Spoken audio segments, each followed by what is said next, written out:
France தேசத்திலே ஒரு கிராமத்து தேவாலயம் இருந்தது. அந்த தேவாலயத்தில் ஒரு ஏழை கைம்பெண் வாழ்ந்து கொண்டிருந்தாள். அந்த தேவாலயம் ஒரு புகழ்பெற்ற தேவாலயம். அந்த தேவாலயத்தில் எல்லோரும் பெரிய பெரிய மெழுகுதிரிகளை ஏற்றி வழிபடுவது வழக்கம். பெரிய பணக்காரங்கள்லாம் வந்தாங்கன்னா பெரிய மெழுகுதிரிகளாக இருக்கும். அதை கொண்டு வந்து அந்த பலிப்பீடத்தின் முன்பாக ஏற்றிவிட்டு போவார்கள்.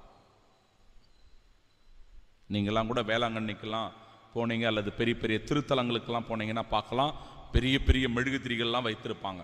அதெல்லாம் தூக்கிக்கிட்டு போவாங்க நம்ம ஆளுங்க. நல்ல விஷயம்.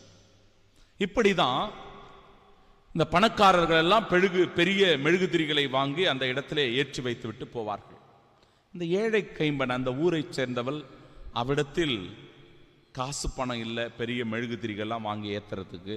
அவ என்ன செய்வாளாம், அதை பார்த்து கொண்டே இருப்பாள்.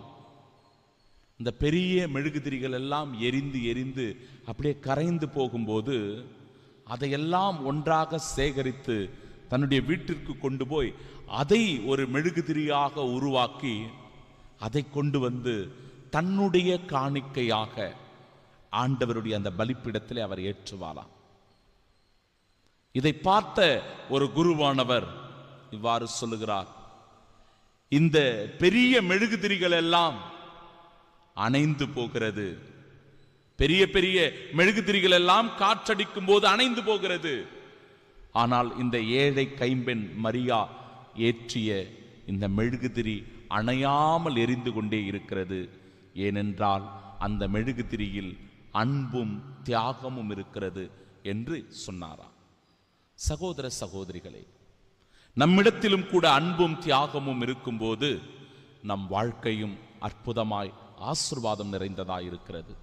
அன்னை மரியாள் அன்பிற்கு ஒரு அடையாளம், தியாகத்திற்கு ஒரு சிறந்த முன்மாதிரி. நாமும் கூட அன்பின் சாட்சிகளாய் நம் வாழ்வில் சிறு சிறு தியாகங்களை செய்வதன் வழியாக அன்னை மரியாளுக்குரிய அன்பு மகனாக மகளாக வாழ முடியும். ஆமீன்.